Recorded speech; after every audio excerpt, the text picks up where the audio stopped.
Kejadian 16 ayat 1-16. Hagar dan Ismail. Adapun Sarai, istri Abram itu, tidak beranak.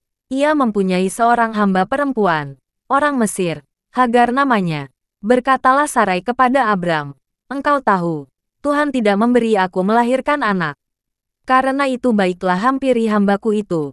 Mungkin oleh dialah aku dapat memperoleh seorang anak." Dan Abram mendengarkan perkataan Sarai. Jadi Sarai, istri Abram itu, mengambil Hagar, hambanya, orang Mesir itu, yakni ketika Abram telah 10 tahun tinggal di tanah Kanaan, lalu memberikannya kepada Abram, suaminya, untuk menjadi istrinya. Abram menghampiri Hagar, lalu mengandunglah perempuan itu.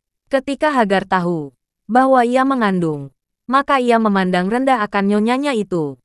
Lalu berkatalah Sarai kepada Abram, "Penghinaan yang kuderita ini adalah tanggung jawabmu. Akulah yang memberikan hambaku ke pangkuanmu." Tetapi baru saja ia tahu bahwa ia mengandung, ia memandang rendah akan aku. "Tuhan kiranya yang menjadi hakim antara aku dan engkau," kata Abram kepada Sarai, "hambamu itu di bawah kekuasaanmu. Perbuatlah kepadanya apa yang kau pandang baik."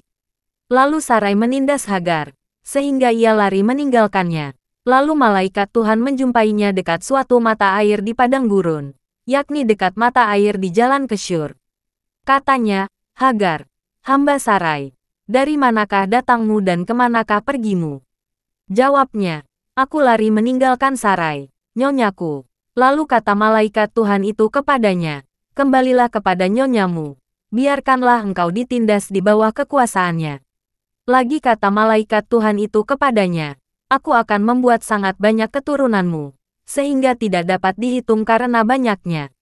Selanjutnya kata malaikat Tuhan itu kepadanya, "Engkau mengandung dan akan melahirkan seorang anak laki-laki dan akan menamainya Ismail, sebab Tuhan telah mendengar tentang penindasan atasmu itu.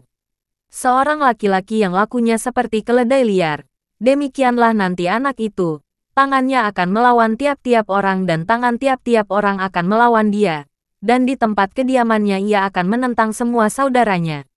Kemudian Hagar menamakan Tuhan yang telah berfirman kepadanya itu dengan sebutan, "Engkaulah El Roi." Sebab katanya, "Bukankah di sini kulihat dia yang telah melihat aku?" Sebab itu sumur tadi disebutkan orang, Sumur Lahai Roi, letaknya antara Kades dan Beret. Lalu Hagar melahirkan seorang anak laki-laki bagi Abram dan Abram menamai anak yang dilahirkan Hagar itu Ismail. Abram berumur 86 tahun ketika Hagar melahirkan Ismail baginya.